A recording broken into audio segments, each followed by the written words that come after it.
In this lesson, we'll be working on the project file 13A. On a camera, a filter is something you put over the lens. In Final Cut, a filter is something you drop onto a clip to change the image quality, create an effect, or manipulate transparency. Like transitions, video filters can be accessed in the Effects tab. To add a filter to a clip, open a filter category and drag the filter onto a clip or a group of clips in the timeline. If the target clip is open in the viewer, you can drag the filter onto the Video tab or the Filters tab. Delete the filters from the clips on track 1 by selecting them and control-clicking for Remove Attributes, and make sure the box by Filters is checked. You can also apply filters by selecting the clip in the timeline and finding the desired filter in the Effects menu under Video Filters. Note that the last filter applied appears in the top of the submenu. If nothing is selected in the timeline, Final Cut applies the filter to the clip directly beneath the playhead.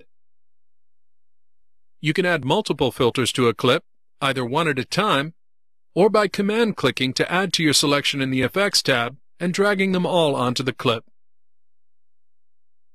Click the timeline background to make it active, hit Command-A to select all clips, and Control-click for Remove Attributes. With so many options, locating a filter can be a tedious business, whether you're hunting in the Effects tab or scrolling through the submenus. So here's a great system-wide shortcut that can save you lots of wasted hours in Final Cut Pro. Say we want to apply the Pond Ripple filter to this first clip. Just select it and hit Command-Shift ? This opens the Help menu and puts the cursor in the search field. Type Pond, and in the top part of the drop-down, every menu item with the word Pond will be listed.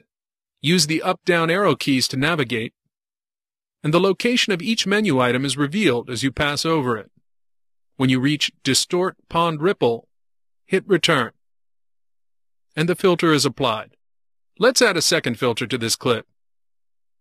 Hit Command-Shift ? and type Tile. Down arrow to Tiling Tile and hit Return. This clip has multiple filters applied, and Final Cut will process them in the order they were applied, that is, from the top of the list down. The processing order can affect the final look dramatically.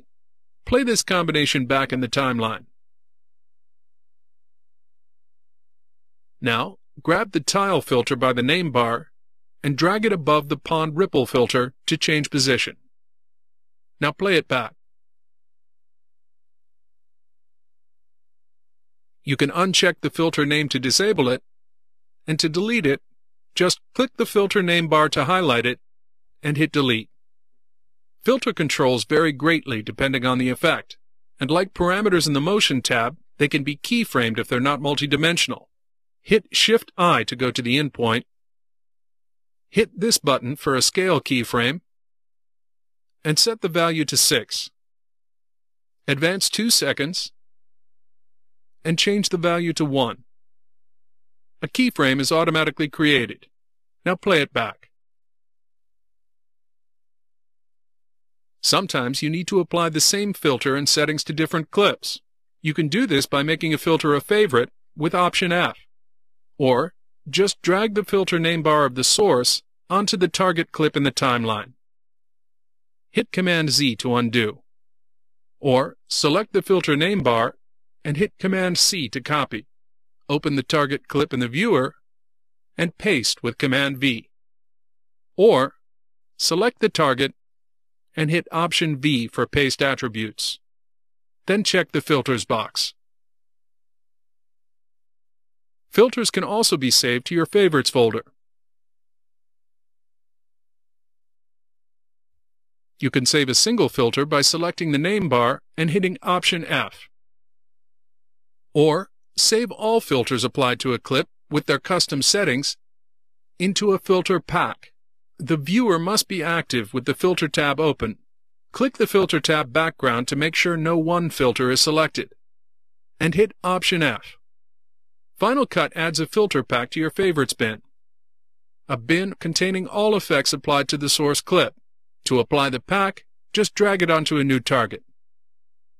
You can select the individual components of a filter pack in the Favorites menu beneath Video Filters, but you're unable to apply the entire pack from here.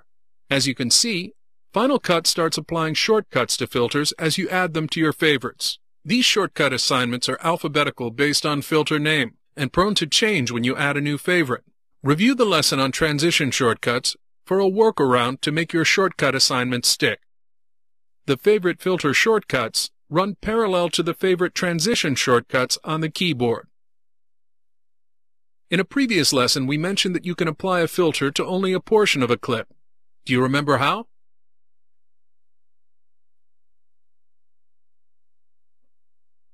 Hit G 3 times for the Range Selection tool. The cursor turns to a crosshair. Select the middle section of the next clip, but note, you have to click and drag inside the clip boundary. Drag a filter onto it and double-click to check it out in the viewer. Beside the name bar over the keyframe graph area, the range of the affected clip is marked. You can drag on either end to extend or shorten, hold the Shift key and drag to trim both sides simultaneously, or mouse over the middle to slip the selection. Now that you know the basics for working with filters, we're going to focus on a handful of important ones, including the Smooth Cam in the next lesson.